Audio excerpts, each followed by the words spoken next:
Bismillahirrohmanirrohim. Alhamdulillah vassalatu vassalamu ala rasulillah. Alloh taolo arshga teginib turmaydi va uning ustida joy olmaydi.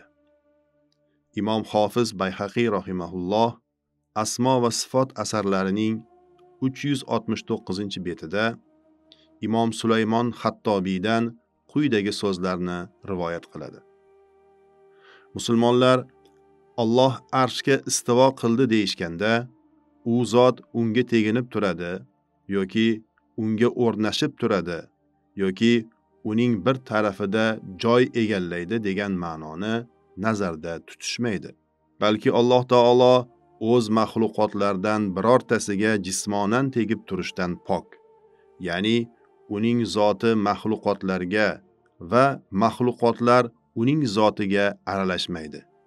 Chunki u maxluqotlardan farqli o'laroq jism emas va u zotga jismonan ulardan uzoq yoki yaqin deyilmaydi.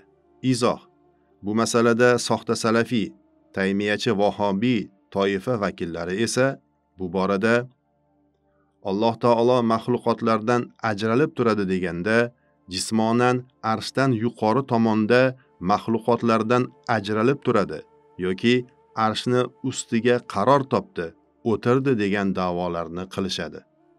Bu esa ochiqchasiga u zot subhanahu va taologa maxluqotlarning sifatini berish, unga jism sifatini isbot qilish bo'ladi.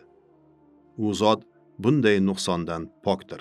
Arsh xususida shar'iy matnlar vorid bo'lgan va biz ularni barchasini qabul qilib, jismoniy ma'nolarni, ya'ni kayfiyat berishni inkor qilamiz. Chunki biror narsa u zotga o'xshash emasdir.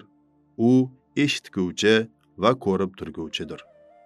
Assalomu alaykum va rahmatullohi va barakatuh. Va sallallohu ta'ala ala xayri xalqihi Muhammad va ala alihi va ashabihi ajmain.